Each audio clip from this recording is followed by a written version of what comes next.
here where I am in coastal Carolina, and I'm sure a lot of other places along the coast, one of the challenges in a survival situation is finding fresh water.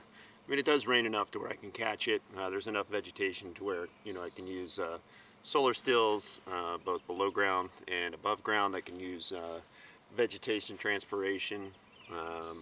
There's a lot of different ways I could do it. A couple of the issues with coastal Carolina especially is it has sandy soil, so it's difficult for fresh water to kind of maintain itself above ground, if you will. It gets soaked into the sand really easy, and it's kind of a narrow window of opportunity to get to that. And then lastly, in this area, most of the water is salt water, because I'm maybe 4 or 5 miles from the ocean, and a lot of the streams, a lot of the freshwater streams that are dumping into the ocean here, they're brackish for quite a long distance inland. So a lot of times you find a freshwater stream around here, and the water's too brackish to be useful unless you set up some kind of distillation process. But one of the things you can do, this sand, I was just walking through here, this sand is really saturated. I can tell it's wet. But I can't necessarily access any of this water. So one thing that I can do is try to dig a seepage basin. So basically, I know that this sand is saturated, so it can't take on any more water. But the water is basically at the water table and above, and that should be fresh water. So what I'm going to do is I'm going to get me a digging stick, and I'm going to carve out a basin and let that water seep back in. That's why they call it a seepage basin. And then I'll have fresh water that I can use.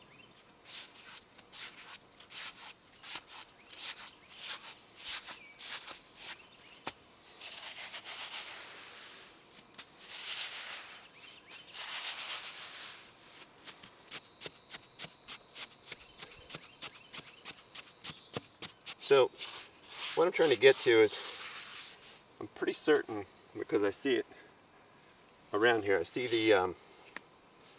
clay bubbling to the surface. So that tells me that that water is likely sitting on top of a bed of clay instead of being absorbed the rest of the way. So I'm trying to move away and dig down as far as I need to get to that clay. Then I just got to wait till the water seeps in from the sides. You hit kind of a hard spot. I'm going to break it up a little bit with my stick.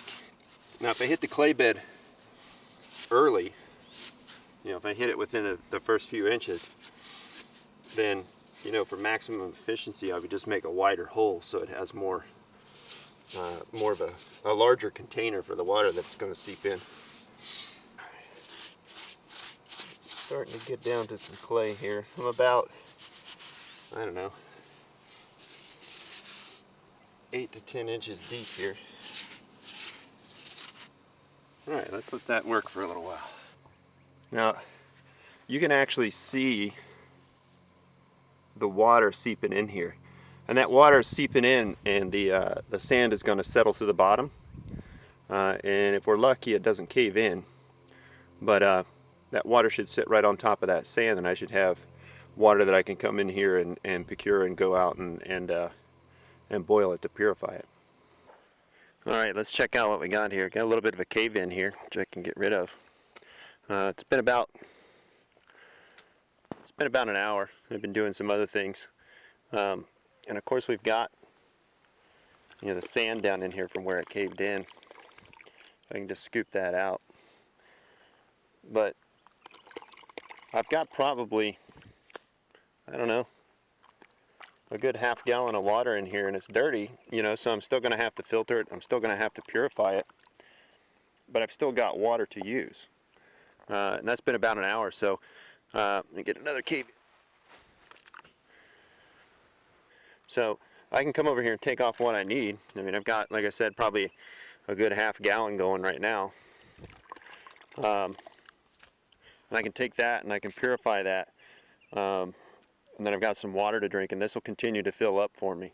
So this is a good renewable resource for me now. So this is something I would want to set up, near my survival shelter.